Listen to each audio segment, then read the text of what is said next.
In 2020, Joshua Kimmich scored the game winner against Dortmund and ran 13.73 kilometers in that game. For my fellow Americans out there, that's a little more than 8.5 miles. However, this is soccer, football, the sport where you kick a ball, whatever you want to call it. And in this sport, most of that running isn't like going on a jog. We sprint and walk and jog and then sprint again. Because of this, the best way to get fit is to train at higher intensities. You can do this by doing sprint or interval workouts, but my favorite way to get fit is by doing intense drills with the ball. And that's the point of this video. In it, I'll show you a workout I used to help get me in shape for the season. Welcome back to the channel, or just welcome if you're new. Today, we have some intense training, so before we hop into that, we need to make sure that we're warmed up properly.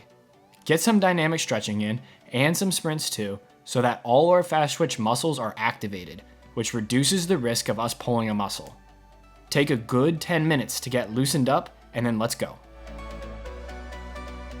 This is the only part that doesn't include the ball.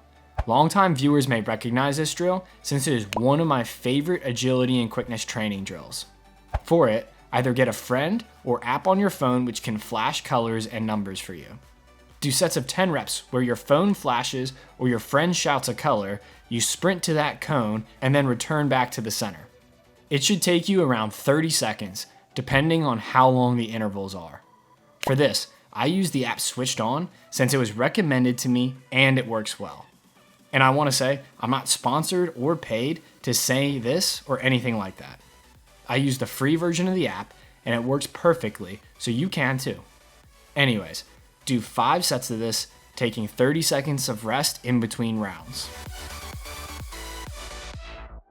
The rest of the training session is broken up into 3 mini circuits. The first circuit is what you're seeing right now. Start off by doing a 30-yard gated sprint dribble down and back before entering the Ronaldinho dribbling drill and getting a shot off. This drill is great because it works on your dribbling at pace, dribbling in tight spaces, and finishing when you're tired. It's a tough workout, but it is important for you to try and keep your shot quality high. You'll be tired too in the 80th minute of a game, so you need to be able to shoot properly even when you're fatigued. For this circuit, work for 10 minutes, jogging or walking back to the start as your rest in between repetitions. If you only have a ball or two, chase after it, making sure you're jogging, and then also jog back to the start. Then give yourself an additional 30 seconds of rest. Also, since it takes longer to get each rep started, do this circuit for 15 minutes before moving on. And real quick, if you've enjoyed the video so far, or you're getting better from it, please like the video. It helps me out, and it's super easy to do. I really appreciate it. Thank you. Before heading into the second circuit, give yourself 3 to 5 minutes of rest.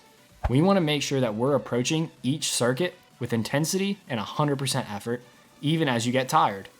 For the second circuit, do 10 wall passes, turn, and dribble through the zigzag dribbling drill, and burst out and beat the last cone with one of your moves. Put that cone 8 to 10 yards away, and make sure that you don't go through the motions on that part. Burst away from the cone at least a few steps before cutting it back and walking back to the beginning. Once again, this is your rest. Also, I set down a cone for my wall passing to ensure I was maintaining good habits with my passing and to make sure I don't get lazy with it. This circuit improves your passing, first touch, dribbling and cutting with the ball, and your ability to beat defenders 1v1. All of this while being a leg burner and absolutely pushing your cardio. Do 10 minutes and then rest for 3 to 5 minutes again before moving on. I saved the toughest part for last. I absolutely hated my life doing this drill, but it is the simplest one. 10 minutes on the clock. Start off by running a shuttle sprint to the 6 and back, the penalty spot and back, and then the top of the 18 and back. Once you finish the shuttle, start juggling the ball as soon as possible. Don't rest there for a few seconds before starting. Then juggle the ball 30 times before starting your next shuttle.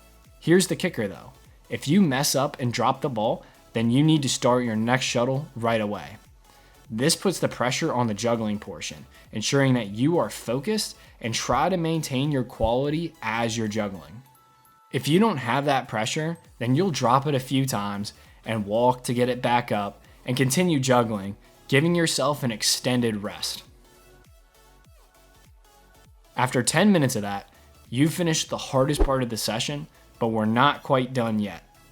While this isn't a major part of the session, it is so important to do a 5 to 10 minute cool down. This will cause your muscles not to tighten up so much, aiding your recovery for the next training session. Don't skip this. Do some static stretching or the same dynamics you did earlier, but at a lesser intensity.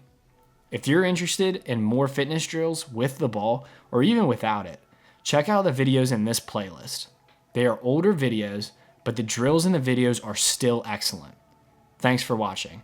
Don't forget to subscribe, and I'll see you next time. Peace.